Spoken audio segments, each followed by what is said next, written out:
उत्तराखंड की सियासी हलचल पर तीरथ सिंह रावत ने भी बयान दिया है। तो लगातार अब बयानबाजी शुरू हो गई है।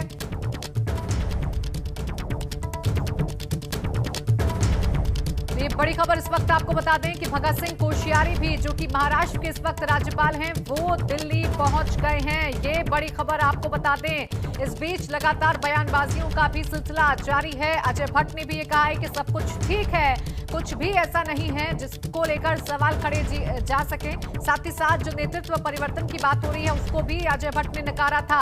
और अब जो तमाम बड़े नेता हैं उत्तराखंड बीजेपी के, वो दिल्ली पहुंचना शुरू हो गए हैं। फिलहाल महाराष्ट्र के राज्यपाल भगत सिंह कोश्यारी अब दिल्ली पहुंच गए हैं।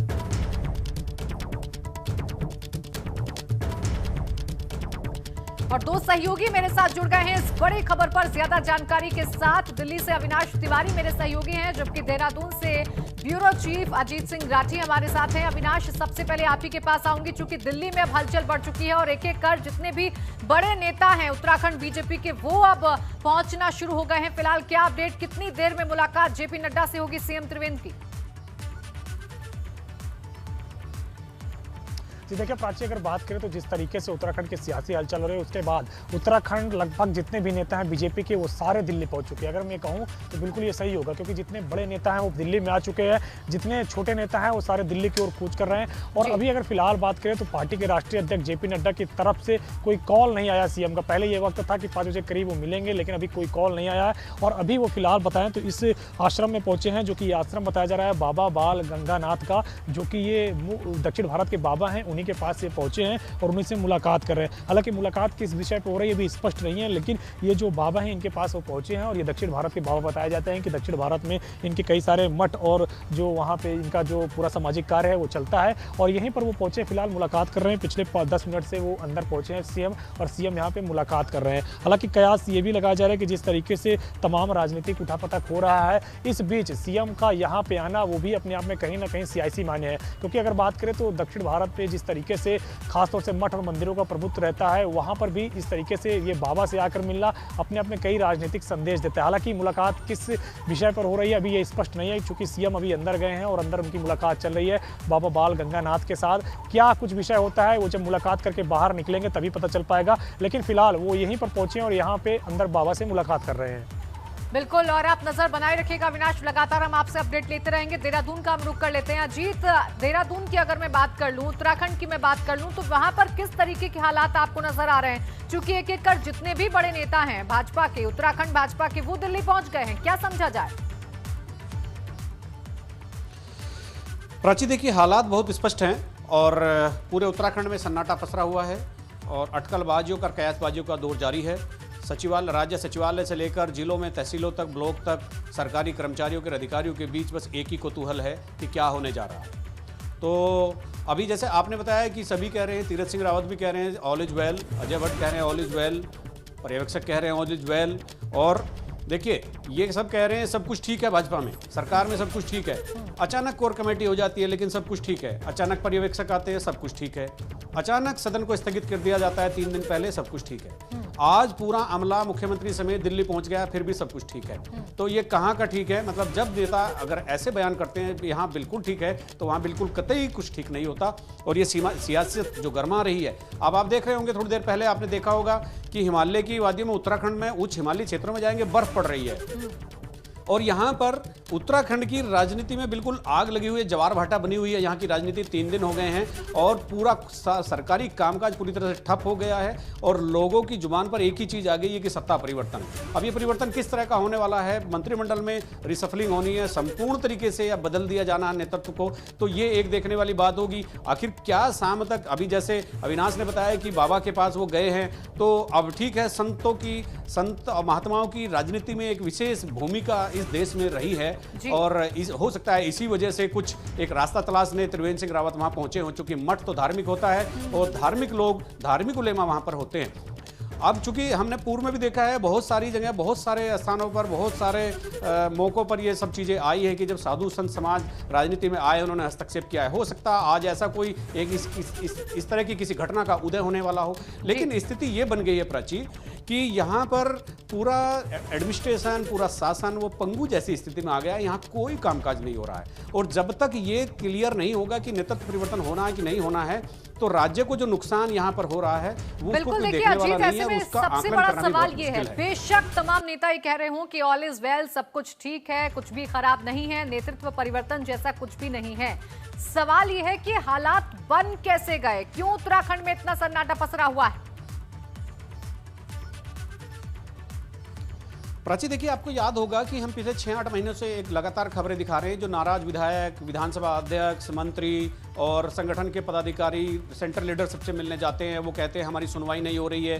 वो मुख्यमंत्री के सामने भी इस तरह की शिकायतें रखते हैं, अफसर उनकी नहीं सुन रहे हैं। तो इस सरकार में कम से कम एक तरह का माहौल बन गया था कि अफसरों ने जनप्रतिनिधियों की सुनना मना कर दिया था, उनको सुनने से मना कर दिया था, उनकी कोई तवज्जो यहाँ पर नहीं रह गई थी। एक बार जब बीच में दबाव पड़ा तो मुख्यमंत्री को अलग से एक आदेश जारी करना पड़ा कि अधिकारी जनप्रतिनिधियों का सम्मान करें, लेकिन उसके बाद भी स्थिति नहीं बदली। लोगों के काम नहीं हो रहे थे, पब्लिक से कनेक्शन टूट रहा था, विधायकों का अपने कार्यकर्ताओं से कनेक्शन टूट रहा था। और चूंकि कार्यकर्ता तो आपके साथ तभी जुड़ेगा ना जब आप एडमिनिस्ट्रेशन में, शासन में लोक कल्याण के कोई काम उनके कराएंगे, क्षेत्र में विकास की योजनाएं लाएंगे। एसडीएम, ब्लॉक, तहसील, आरटीओ, तमाम जो ये पब्लिक डीलिंग के जो सबसे बड़े सेंटर होते हैं, तहसील कलेक्ट्रेट से लेकर के, यहाँ लोगों की सुनवाई नहीं हो रही है। और अफसरों का यह हाल था कि वो कैंप ऑफिस से अपने कार्यालय चला रहे थे। तो ये नाराजगी लगातार जा रही थी और लगातार बढ़ती जा रही थी केंद्रीय नेतृत्व ने। और फिर पिछले दिनों एक ऐसा घटनाक्रम हुआ कि जब कई विधायकों ने अलग अलग मंडली में जाकर विधानसभा के सचिव से पूछा कि हम कब इस्तीफा दें जब बाई इलेक्शन ना कराना पड़े। यानी संविधान में प्रदत्त है कि अगर आप जब इस्तीफा देते हैं, सीट रिक्त होती है आपकी, अगर उसके बाद 1 साल बचा है आम चुनाव में तो चुनाव कराना पड़ेगा, बाई इलेक्शन होगा। और अगर 1 साल से कम समय है तो बाई इलेक्शन की जरूरत नहीं है। तो ऐसे में एक विरोधी गुट की एक तैयारी ये थी कि 15 से 20 विधायक, जिनमें 2-3 मंत्री भी हैं, वो विधानसभा की सदस्यता से इस्तीफा दे देंगे और सरकार के लिए एक असहज स्थिति पैदा कर देंगे। तो ये जब दबाव सेंट्रल लीडरशिप के पास गया, तब सडनली एक कोर कमेटी की मीटिंग हुई और ये रायशुमारी हुई, जिसके बाद ये सारा घटनाक्रम चल रहा है। उसकी पृष्ठभूमि में ये सारी चीजें हैं जो मैंने आपको बताई। बिल्कुल, देखिए, सरकार के भीतर अगर कहीं ना कहीं दिक्कत आ रही है, असंतोष की भावना है, तो बिल्कुल विपक्ष इसे भुनाने की कोशिश करेगा। लेकिन अजीत, चूंकि 2022 अब बिल्कुल सर पर खड़ा है, 18 मार्च को त्रिवेंद्र सरकार 4 साल पूरे कर रही है, ऐसे में इस तरीके की स्थिति पैदा हो जाना, इतना असंतोष हो जाना, सन्नाटा पसर जाना, क्या संदेश दे रहा है? कितना बड़ा इसे सियासी संकट हम समझे? प्राची, देखिए, ये पहली बार नहीं हो रहा भारतीय जनता पार्टी के भीतर। मैं आपको एक बात बहुत स्पष्ट कर देता हूं, ये पहली बार नहीं है जी। 2001 में सन 2000 में जब राज्य के का गठन हुआ, भारतीय जनता पार्टी की अटल की नेतृत्व वाली जो सरकार थी, उन्होंने राज्य बनाया। राज्य बनाने के बाद भाजपा की अंतरिम सरकार बनी और पहला चुनाव फरवरी 2022 को होना था। उससे 4 महीने 5 महीने पहले मुख्यमंत्री नित्यानंद स्वामी को हटाकर कोश्यारी को बना दिया गया। तो भगत सिंह कोश्यारी मुख्यमंत्री बन गए और इस बिना पर बने थे कि हम चुनाव जिताकर लाएंगे पार्टी को। लेकिन पार्टी के 19 विधायक जीत कर आए और जिस भारतीय जनता पार्टी ने राज्य का गठन किया था उसको बहुत भारी तरीके से शिकस्त खानी पड़ी। अब इसके आप आगे आ जाइए 2007 में जब खंडूड़ी चीफ मिनिस्टर बने तो उनका विरोध शुरू हो गया और 2009 में अंत तक खंडूड़ी को हटाकर निशंक को मुख्यमंत्री बना दिया गया। 18-19 महीने हुए होंगे, निशंक के खिलाफ भी विद्रोह पूरा हो गया और 2011 में निशंक को हटाकर बीसी खंडूड़ी को मुख्यमंत्री बना दिया गया, जबकि चुनाव में 6 महीने से भी कम का समय था। तो इसीलिए यहाँ ये कोई अप्रत्याशित नहीं है कि भारतीय जनता पार्टी क्या करने जा रही है। वो 2 महीना पहले भी नेतृत्व परिवर्तन करना होता है तो कर देती है। और इसके एग्जाम्पल मैंने 3 एग्जाम्पल आपको दिए हैं कि वो जब चाहते हैं वो करते हैं। उनके लिए चुनाव क्या करना है, वो बड़ी पार्टी है, वो अपनी स्ट्रेटेजी से चलते हैं। उत्तराखंड जैसे छोटे राज्य का राष्ट्रीय नेतृत्व के सामने कितना महत्व है, ये सब अलग की चीजें हैं। लेकिन यहाँ एक्सपेरिमेंट होते रहे हैं, तभी 20 साल में, 21 साल में इस राज्य को 9वां मुख्यमंत्री हैं त्रिवेंद्र सिंह रावत। अगर सत्ता परिवर्तन होता है तो 21 साल में 10 मुख्यमंत्री हो जाएंगे। और अगर रिसफल होता है और चीजें सामूहिक तौर पर आगे बढ़ाने पर एक सहमति बनती है तो अलग बात है। बिल्कुल, अब क्या होगा ये तो जरूर देखने वाली बात होगी। लेकिन सवाल ये भी है, जिस तरीके से अजीत आपने उदाहरण पेश किया और बताया कि साल दर साल जब भाजपा की सरकार आती है तो इसी तरीके की स्थिति बनती है। अब सवाल ये है कि क्या नेता चुनने में कोई भूल हो जाती है केंद्रीय नेतृत्व से, या फिर कोई और ऐसी चीजें हैं जो उत्तराखंड में कोई और फैक्टर है जो काम कर रहा है, जो भाजपा की सरकार अस्थिर हो जाती है, असंतोष की भावना पैदा हो जाती है? देखिए प्राची, जैसे मैंने अभी आपको बताया कि जनप्रतिनिधियों का यहाँ जनप्रतिनिधियों के ऊपर अफसरशाही का हावी होना यहाँ पर एक प्रचलन बन गया था। पिछले 2-2.5 साल में जनप्रतिनिधियों में बहुत ज़्यादा गुस्सा था, सांसदों में भी गुस्सा था, ना डीएम, एसएसपी, कमिश्नर कोई नहीं सुनता था।